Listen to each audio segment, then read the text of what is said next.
The LinkedIn Podcast Network is sponsored by TIAA. TIAA makes you a retirement promise, a promise of a guaranteed retirement paycheck for life. Learn more at TIAA.org/promises pay off.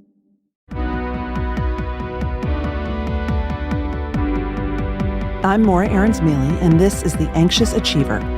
We look at stories from business leaders who have dealt with anxiety, depression, or other mental health challenges, how they fell down, how they picked themselves up, and how they hope workplaces can change in the future.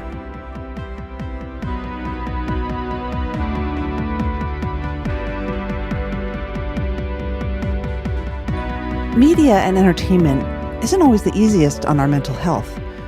Every day we're presented with images of people whose lives seem perfect or who always seem to be happy.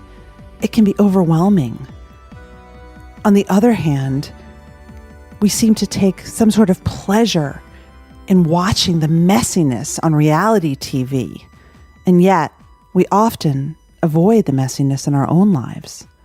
But media and entertainment have incredible power to show people that there are others out there who feel just like them, and to shift the conversation and dialogue around once taboo issues.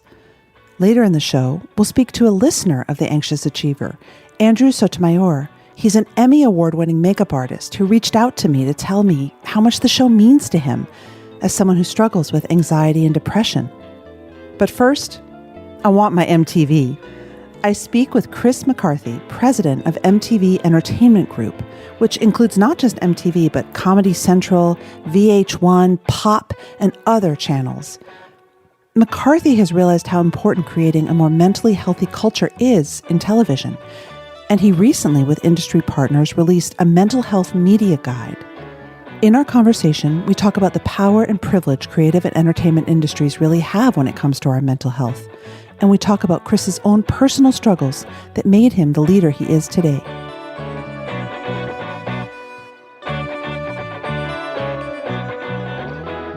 Well, so let's just start out. Tell us a little bit about yourself. First of all, how does one, I'm a child of MTV. I grew up in the 80s and 90s. How does one get to be president of MTV Entertainment Group? A big dream and a lot of hard work and a ton of luck. I started the company, almost 20 years ago as a freelancer, just trying to get in after I graduated from a Wharton MBA, and then slowly worked my way up. Were you the kind of kid who was media obsessed? Like, was your vision to work in TV or media? Oh, yeah, absolutely. TV and content for all of us, I think it's a window into another world. Being a young kid growing up in Philadelphia, who was gay but not out, I was always looking for escapes in different worlds and, trying to experience new things. And content really is the amazing window into the world, truly, and into different characters, experiences. And, once I realized it was a profession, I said, that's the job I want. And did everything I could to get there. Can you talk about what your job actually is and what MTV is in a way that viewers will understand? Absolutely. So it's MTV Entertainment, which consists of 9 brands. So it's everything from MTV to VH1 to Comedy Central, Paramount, Smithsonian, Pop, CMT. The positioning is we really target subcultures that drive mass culture. And it's our origins of the linear channels, but really where it is our social reach, our digital reach, and our streaming. And we make content under those brands for ourselves. We make it for our partners. Take, for example, Emily in Paris is an MTV Entertainment Studio show. We made it, and we knew Netflix was the perfect home for it. So we have an expansive team and creative where we're developing content for. And now much more for our own streaming service, Paramount Plus. Mm-hmm. And then it's not just the US, but it's around the world. So we're at about 180 territories around the world, reach of about 2 billion young people. Our sweet spot is really 18 to 34. Are you an anxious person, would you say? Anxious? Not necessarily anxious. I think around mental health, I've struggled with my own version of depression, but anxious has not been one of my traits. I think I grew up depressed and I didn't realize it until I had fully formed into an adult. And my father had passed away. He battled cancer for 5 years, and he still lived in Philadelphia, and I would take him. I would drive down to Philadelphia, take him to chemo once a week.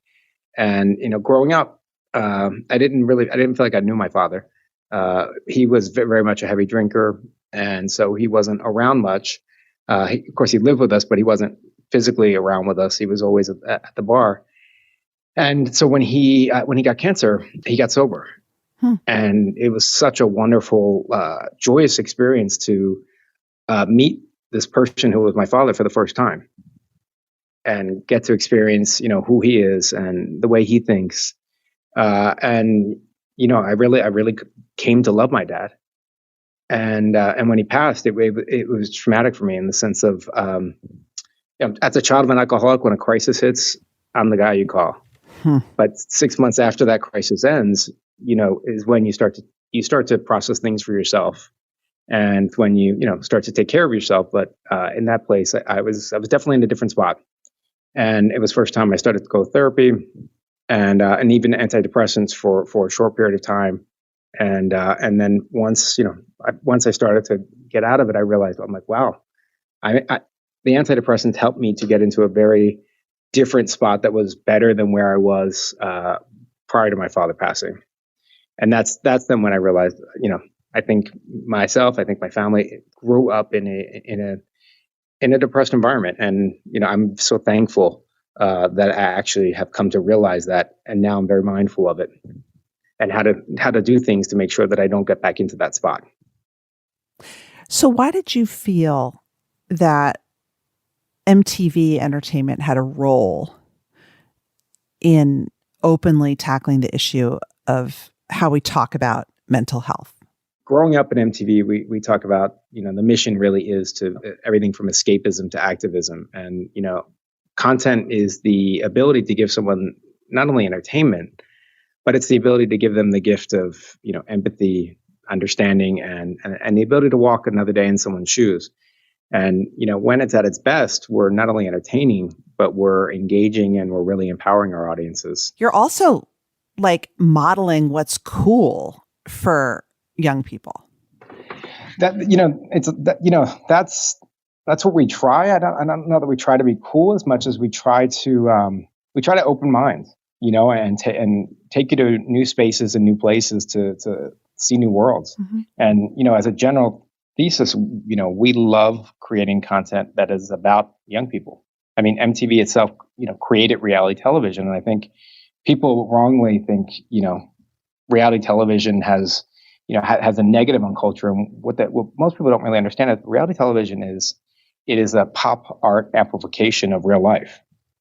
It's like Now that is a term of art. I really like that. A pop art amplification of real life. Yeah. I mean, Trump and the Trump movement was happening. The Apprentice just amplified it.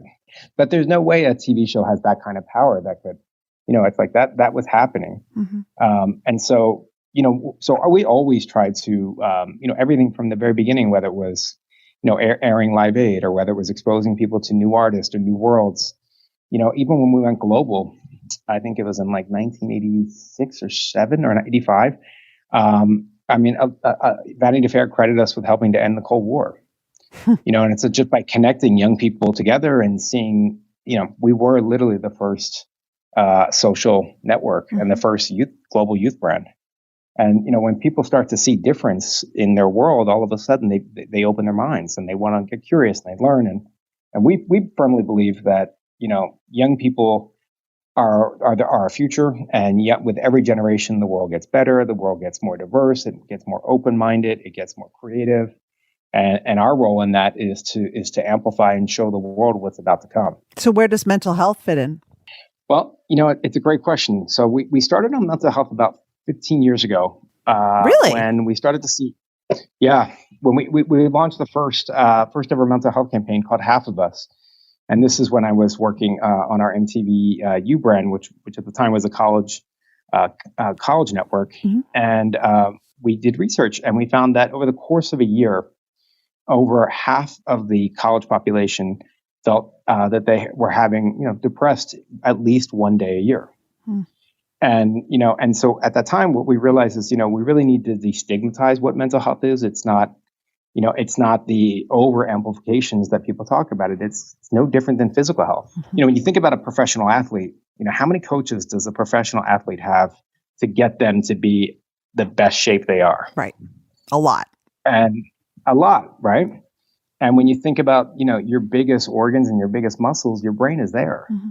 And yet we think it's just going to take care of itself without any exercise, without any, occasional professional help or the ability to, self-reflect, to process and think about, what it is and where you're going and what your aspirations are, and just taking a moment of peace for yourself. And around the time of when social media really began to take off, is when we really started to see the rise of mental health.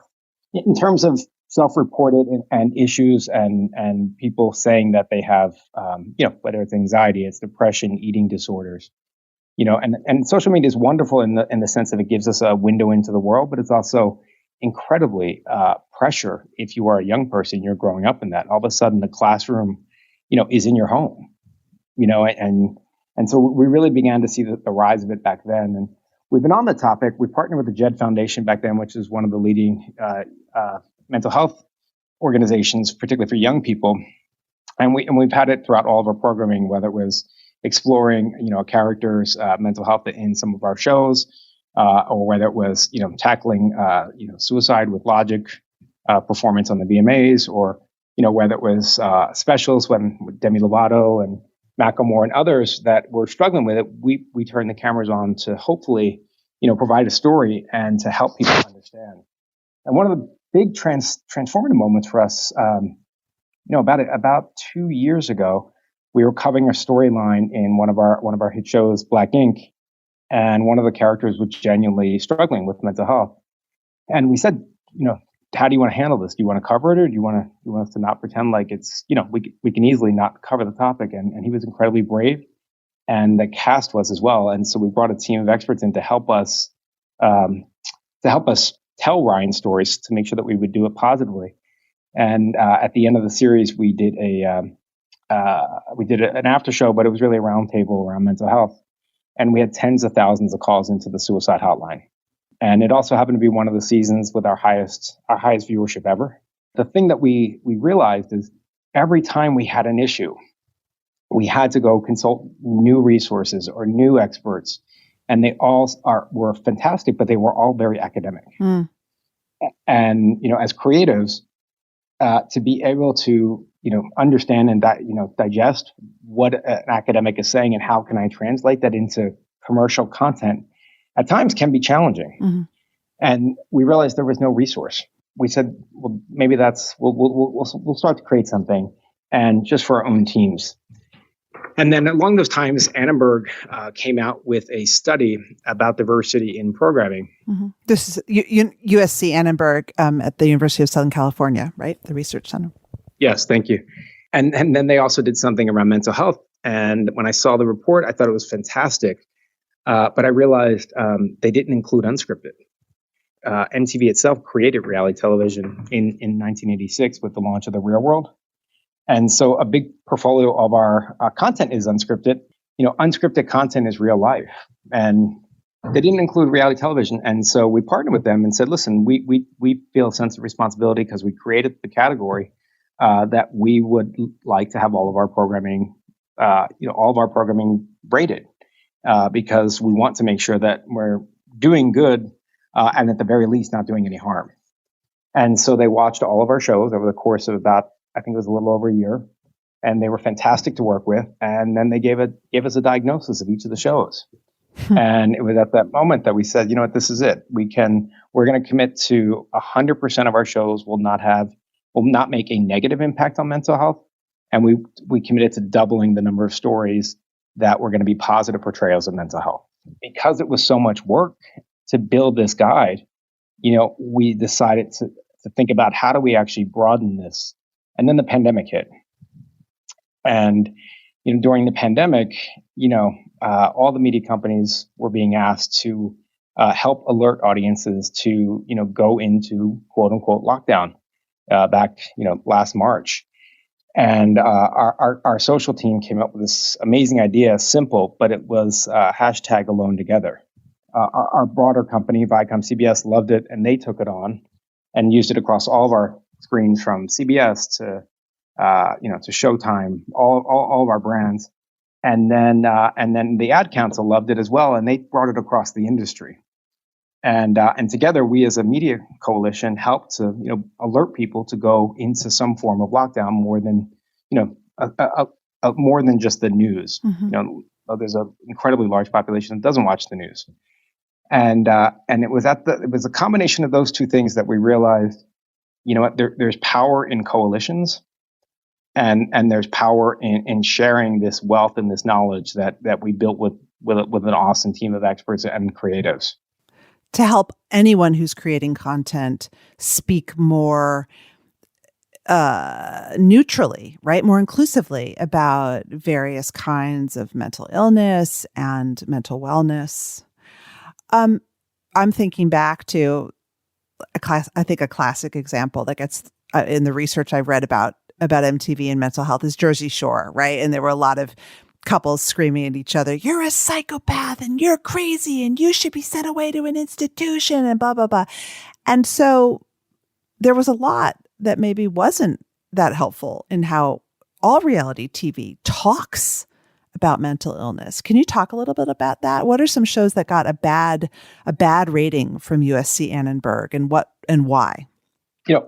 All stories, whether they be scripted, unscripted, in order for it to be a good story or something interesting to want to get through, there has to be a tension point and a conflict. So reality television is no different than scripted television and than any other type of content that is going to have an arc to it, which there needs to be some conflict. And the difference with reality is the conflicts happen on their own, and you're taping them. And so, I think what we've learned today is, first and foremost, take a big step back. And, the other thing, a lot of things Jersey Shore is known for, but one of the lines is Jim Tan Laundry, GTL. And, had we been making the show back then with this knowledge, we probably would have explored some of the conversations and had the cast think about, why are you going to the gym? Like, does that help? And have that naturally and organically come out. Like, I need a day, I need a break, I need a moment. Wait. Okay, but let me just pause here, because like Jersey Shore, no one watched Jersey Shore to get edified. I mean, I think a lot of reality TV, we watch it to see people who are free to express the things that sometimes we aren't, that we may feel, and yet we can't do. 100%. And I would say that's no different than mental health. I mean, I think 16 and Pregnant, it was a top 5 show. I don't think people thought they were watching that show to be, educated on. No, but they want to see people being train wrecks, right? What is that? I think they want to see people in a real struggle, and a lot of people have empathy towards that, and they want to see stories of triumph. But the numbers would tell you that show was one of the singular factors that helped to lower teenage pregnancy, because we showed it true, we showed it authentic, and the show came out the same time the movie Juno came out. And scripted content is wonderful, and we love it. It is just a certain version. Mm-hmm. When you tell a real story in a doc or in an unscripted series, it pulls people in a different way that scripted can't, because it's real. Mm-hmm. And you can develop a different kind of relationship with someone. And so, Jersey Shore was, at its best, was an amazing, fun ride. And you got to experience what it is like to be at a beach house with, your new friends, and what it's like to live life as a young person, and, really explore your life and have fun. Over the course of the series, as the cast got older, they also had they're real humans. They're real people. Mm-hmm. They're actually most of them are wonderful people. And, take, for example, Vinny. Vinny had and still struggles with anxiety. So we would make sure that he had mental health days, but we didn't talk about it on the show like that. It was just a safety precaution that we did to make sure that he was in his best space. Today, we would talk about that, and that doesn't take anything away from the show. and it doesn't make that show a pro-social or an education piece. But what it does do, it makes it more authentic. It makes it more real. And that actually shows with audiences, they want to connect with authenticity today more than ever. Mm-hmm. I want to talk about language because it's interesting. My producer, Mary, just messaged me and said, maybe we reframe your use of the word train wreck. Maybe we should use another word. I myself just used a kind of like derogatory term. And I was thinking about how casual we are with language that concerns mental illness, right? We throw it around all the time, right? I am totally schizo. I was going nuts last night. That person is crazy. Why do we do that? And are you seeing that change? I know this is one of the efforts of your mental health and mental wellness guide at MTV Networks, but like, how are you as executives and creatives trying to help people be more mindful of language as part of this? Absolutely. I mean, I think, it's no different than anything that's new. Mm-hmm. I think about growing up when I was a kid. It's like there were very few, if any, gay stories on TV. And if they were, they weren't necessarily positive. And there were terms like, pardon my language, but terms like homo or fag that were being used. Now today, fast forward, even in one of the most classic MTV songs, Dire Straits, right? Money for Nothing, which was like one of the first big videos.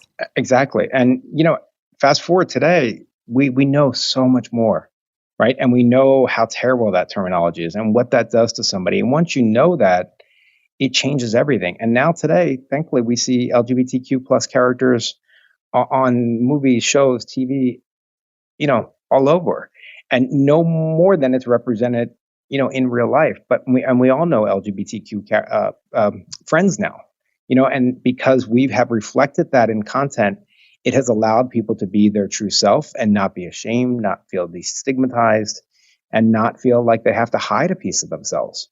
And how wonderful is that? And so mental health is no different in the sense of, the step one is proper representation, and step two is, when there is an extreme, is there a different way to change the language? We're talking about language that's at the absolute extreme, and we don't want to change what's actually happening, but, we won't be using things like, psychotic, mm-hmm. That's not language that's helpful. So, starts with us training our cast members, when they're going into a show, like these are the no words. Do you also do that as part of for executives and managers and just people who work behind the camera? We are. Yeah, absolutely. And we go through an extensive training with our producers and our production partners. And this is, material and things that we've been doing for years, whether it was race, whether it was sexuality, whether it was gender, so this for us is just another level to that. MTV pioneered the teachable moment in real life with the real world and the challenges, and the things that we did back then, we would never do today. The LinkedIn Podcast Network is sponsored by TIAA. In the last 100 years, we've seen financial markets swing, new currencies come and go, decades of savings lost in days, all showing that a retirement plan without a guarantee, quite simply, isn't enough. So more than a retirement plan, TIAA makes you a retirement promise. A promise of a guaranteed retirement paycheck for life. A promise that pays off. Learn more at TIAA.org/promisespayoff. Take a minute and talk a little bit about how MTV, did you work on The Real World? Was that a project you were involved with? Not in the beginning. I thankfully I was much younger. I was watching it, but Pedro, for example, was the first time I got to see a real life gay person. Really? And, he was young, he was cute, he had a boyfriend. And, to me, that was mind blowing. Yeah. Like, what is that? And how do I do that? And, and it's a window into the world. I mean, you think about that original cast, this is probably 35 years ago. Mm-hmm. Mm-hmm. Think about 35 years ago. First of all, the majority of Americans, overwhelming majority of Americans didn't know a gay person, and gay marriage was totally off limits. Well, they didn't know an out gay person. Correct. Thank you. Correct. They also didn't know a diverse person. They also hadn't been to a city. thought of, Idaho and the center and Iowa and, as an all-American person. So those cast members moving from, those middle states into New York City was the way many people first experienced the city in real life. It was also the way many people experienced difference. An African American character, a gay character, someone from a different world. And that was so revolutionary about what the team created was you were dealing with real life, issues and watching the cast work it out. And that was all teachable moments for people. And they didn't think it was teachable, but it actually helped us to learn how to actually understand difference and learn. And, part of why we actually canceled the show is not because it wasn't performing well, it was doing phenomenal. We canceled it, or I shouldn't say canceled it. We stopped doing it because reality television had gone to a different level. And the idea of a house-based reality show that didn't involve a competition or a dating show required an intense amount of conflict that this show, the DNA of it was not that. It wasn't to manufacture conflict. It was to genuinely tape real lives and see what real young people in different cities, how they're living their lives. We have a hard time with conflict in our culture, I think generally, healthy conflict, because conflict is the most natural human emotion. Anyone who is in a relationship with anybody else, be it their coworker or their parent or their spouse, is going to have a conflict. And I would say that we need to learn how to better have conflict, like better. I would totally agree. So what's the role? What can reality TV do to help model, given that we love the conflict in reality TV, it's part of the reason why we're drawn to it. What can you do? What are you thinking about when I say that? How can reality TV help us be better at difficult conversations and conflict? Well, it's a great question, and I think all television can, even in the wording, or all content can. I think even in the wording of the question, it's like we project onto reality television what we perceive it to be, what is really a reflection on life. Well, let me just add one more thing. I mean, think about how reality TV is used every day. People make GIFs of our favorite characters reacting and post them on social media. I mean, like, that's how I consume so much reality imagery, frankly, is all my favorite characters having big reactions on social media. And I would argue that you're sending them or receiving them because they resonate with you because of an emotion within you. Yeah, they can convey it in a single image. 100%. I mean, when you think of life or day, every day, and maybe conflict, I think think about it. Life is full of tensions and choices. Oh yes. And any good therapist will tell you, without conflict, you'll never get closer with your loved one. Because through conflict, you get into deep understanding of where someone really is. And to take a line from the real world, it's what happens when things start getting real. And to get to conflict is to really understand where people are. And it's not a negative thing. I think that's also probably a misconception. It's like to get into conflict is to care. Is to actually want to understand or express because someone is hurting you or you don't like something or you love something. And to take that next deeper step, so is where real intimacy occurs. And so I think where all television and all content and reality television included can do that is we can model that by showing how do you work through conflict, or how do you in real life, if a character says, to use your words, a train wreck, another character calls another person a train wreck, a version this time might be for that character to talk about how that hurts them. And to work through that conflict with a character. And that's how we will model that, and that's the beauty of content. I mean, when you think about today, how wonderfully diverse so much programming is, and how much more, gender balance there is, still a ton more to go, but it is so much better than when we started 20 or 40 years ago for the entire industry. But that happened because people started to acknowledge that the world was changing and real life is what it is. And when we think about where content can be in 5-10 years, particularly as it relates to mental health. I think, we collective as an industry can make a huge difference with that. Pardon me. Hold on one second. Someone's at my door. Yeah, I think you're right. And I think that showing that people can fight and show their true feelings and still hug it out in the end is something powerful that our favorite characters can bring us, Well, we'll link up the guide in the show notes, and also the JED Foundation, which you mentioned, which is a fantastic resource for young people struggling with mental illness. But Chris McCarthy, I just want to thank you very much. Thank you so much. It was really wonderful to chat with you, and I appreciate the time.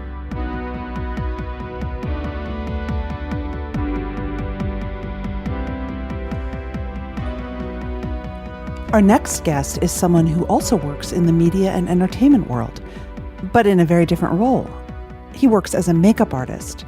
He reached out to me a few months back to share how the show had affected him as someone who was always striving for something more. He spent several years working at Saturday Night Live and more recently on the TV show Pose, which we'll talk about. And I was really excited to hear from him, a listener of the show, about how he now thinks about his anxiety, depression, and his success. Hi, Andrew. Hi, Morra. Thank you for having me. Oh my gosh, your email that you sent a while back was just so absorbing and gripping and compelling. And I was so excited to talk to you. And first of all, I have to just pull out a quote. I want you to tell us your story, but one of my favorite things that you put in this letter that you wrote to me was that you said, while I was working late on my computer one night, a former boyfriend told me, I don't need you to be a celebrity to love you, right? Why would he say that to you? Well, there was a lovely guy that I was with for about a year and a half, and we were engaged to be married, as a matter of fact. And I was at a couple years ahead point in my career, and I had been working with celebrities for celebrities. I'd been interviewed as a makeup artist for a lot of different magazines. I had this whole other career path in my previous life that I was working towards, of being like a Broadway actor. So there was a certain degree of fabulousness that I had planned for my life. And there was also a certain degree of pressure of just knowing that I was, a little bit more advanced of the breadwinner in our coupling. And there were times where it would get late at night, and maybe he and our roommate would watch a horror film and I'd be feverishly working on my computer, or that he would be ready to go to bed and he wanted me to come join him and go to sleep, and for us to be the last things that we saw on our pillows before falling asleep. But I felt so much pressure to be a professional, to be established, to be successful, to build the life for us, and also to just get this sort of outside validation, I think, from the world and from the press that I was creating a name for myself in the beauty industry, and just that I was valid. And the crazy thing about that is that I was seeking outside of my small apartment for this type of validation from an industry that's so based on perception and who's the flavor of the moment, as opposed to looking right there at this beautiful man staring back at me saying, baby, come to bed. Right. Who's saying, I love you. Like, I validate you. I think you're worthy. And I don't even have to ask for it. And yet here. Nope. Yep. And you don't see it. Yeah. Yeah. It's funny. I can very much relate to that. And I can also relate to the idea of the fabulousness. I too just had this big vision for my life always. It was, I don't even know where it came from. That's how it was going to be. Well, I think that's in my case, some of the American dream and some of the dream of being the son and the grandson of immigrants. It's like you come to this country to build a better life for yourself and for future generations. And that is a pressure that was put upon me ever since I was a little kid, and understanding how my grandfather came from nothing and how I had all the benefits and all the opportunities in the world. And so meeting that is something that I can never forget. And I would add, I think that's why I respond so much to the people that you interview on your show, because I think there's a sort of stereotype in this world, and it's true for fashion, it's true for beauty, it's true for film, it's true for social media, that the people who are strong and confident and outgoing and who believe in themselves are the ones who are successful.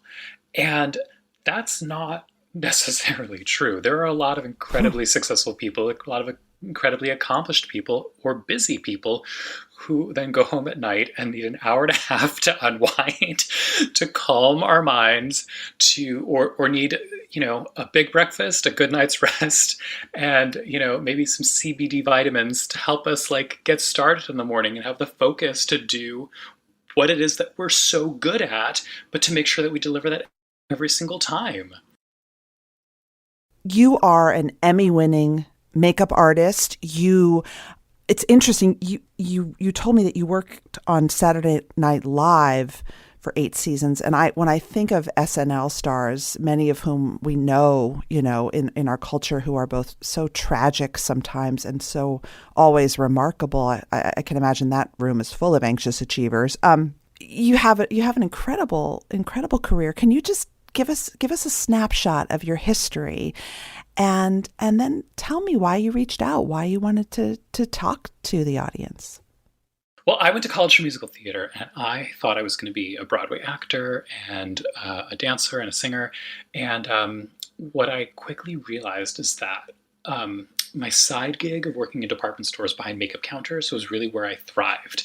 And I think some of that was from the transactional nature of retail, pun intended, where you go in, you are friendly to someone who's looking for help, and you solve a couple of quick problems they have as far as how to look their best, and then suddenly you've got a new temporary fast friend, and somebody goes about their day, and you made somebody's day better.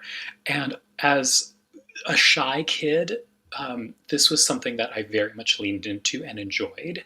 And compared to sitting at Actors Equity, waiting, hoping to get in to dance or do the audition, there was, but also kind of signing up for rejection, I would imagine. Very much so. Auditioning, yeah. Oh, completely. It's. I think Barbara Corcoran said that the best real estate brokers in her company are the ones who are just the ones who are the best at taking the hit and best at taking rejection. And what I found is that with beauty and with makeup and with retail, I was really good at just saying, "Oh, that's it for now. Great, fabulous. We'll start with what you got."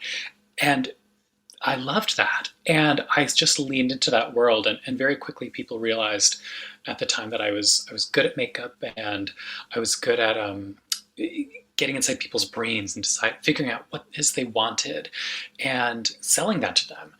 And so I just kind of decided to swim with the current. And those makeup jobs started coming a lot faster than the actor jobs did. And the opportunity to be received well and not rejected was very much something that a young adult like myself wanted to pursue. I didn't want to work that hard to feel accepted. But then as you fast forward years on, I ended up doing a lot of red carpet. I did 22 seasons of New York Fashion Week. So there was always this constant rejection, but also great validation that came with the more advanced years of my career. And what I've sort of discovered now is that I think the thing that surprises people the most about the Emmy win and what that did for my career is that it wasn't about suddenly getting all kinds of new jobs or getting tons of press. What really changed the most and benefited my career is that I have this little statuette, or this big statuette on my dresser, that whenever I see it, it's this unrevocable proof that I have for me that I have the professionalism, the experience, and the knowledge to do whatever is going to be thrown my way when I show up for work. And that, I think, confidence that comes with that, or that self-assuredness, or rather the courage that comes with that, is so much more valuable. And confidence is even a super misleading word, because confidence to me is just like a word that means fearlessness and means like sort of being half crazy, whereas courage is a word that means I'm afraid, but I'm going to push through this anyway because I know that I'm trained for this. I know I'm ready for this. And I think that's where my career accolades or the resume or having a wonderful agent is so helpful, just because if I can't convince myself that, hey, show up for work, do the best job, and you're going to make other people's day better, you're going to make something beautiful on screen. If I can't do that for myself, at least there's these little moments in the world that I have to look towards. I want to hear a little bit about how your anxiety would manifest over the years, and what strategies, because you have a job where you have to be very physically present. You work with your body and your hands. How does someone who has to be so present and connect with other people in the moment manage anxiety on the job? There's a lot of different ways that I manage anxiety, and it depends on the type of work that I'm doing. If I'm going on live television, what I've noticed is that that's to me my all-time favorite thing to do. It's fun, it's exciting, but I've also noticed that afterwards, I am so exhausted. It is like as if I ran a marathon. And I think some of that is that I build it up so much in my mind, what the opportunity is to share a story or to share makeup tips with somebody. But it can be as simple as, on this one show, I was with Liliana Vasquez, who's now on the Today Show, and I could have been easily overwhelmed by just the magnitude of her personality and her career accomplishments. But instead, I just, really stupid, really simple technique, I looked and noticed how beautiful and white her teeth were. And that just brought a smile across my own face, and it distracted me just enough, so that then I wasn't. And here's the thing: it gave me one more ball to juggle in the air. And I think this is why I like doing live TV so much, because if I have to think about the sound bites I've got to do, doing beautiful eyeliner on the model, cheating out front so the camera can see my face and my chest, holding the products in a way so that you can see the brand name that's sticking out there, and listening to my to the host during the segment, that's a lot of things to think about all at once. But oddly enough, if I give myself one more thing, let's say, like I said, look at how nice her hair's got that beautiful wave, or listening to the words she's saying, like, have you ever had this? And one more thing to think about is better for me, because it means there's less room for the little chipmunk on my shoulder to make squeaky noises. Andrew, because you have decades as an anxious achiever under your belt, I'd love you to share in parting any strategies that you use if you're on set and you feel anxiety start to build in your chest. Something I come back to again and again is that I thrive when I've got more stuff going on in my life. And it is important to take time to be quiet and be still. But one thing that I did during the pandemic was I started my own brand of perfumes and body care.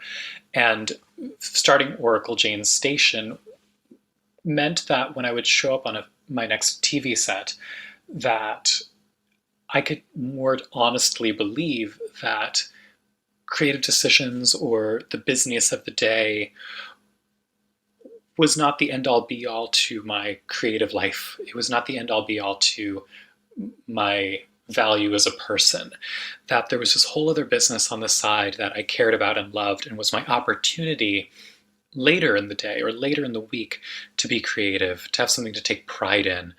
I think it's the same thing happens when people do charity work. You can say there's something else outside of me and outside of this moment that also matters, or maybe even matters more. Sometimes I also name the voices in my head that speak to me in ways that aren't always truthful. For example, if the day changes and the schedule changes and I've got to rearrange my plans for how I'm going to get all the actors to the trailer quickly, I might hear a voice in my head say, God, why are they always doing this to me? Or God, they just can't get their schedule together. And then I just say, okay, chipmunk, go away. because a little chipmunk is not the vulture who might say horrible, horrible things like, you're a piece of garbage, no one likes you, you're terrible at this, you're never going to be loved, you're unworthy of being loved. That's the vulture. And that's a lot to that's a little harder to have to battle. But sometimes if it's something simple as like, they ran out of the Cliff Bars that I like. That's like, okay, Chipmunk, we're fine. Just go away. I'll deal with you later. That's it for today's show. Thank you to my producer, Mary Dew.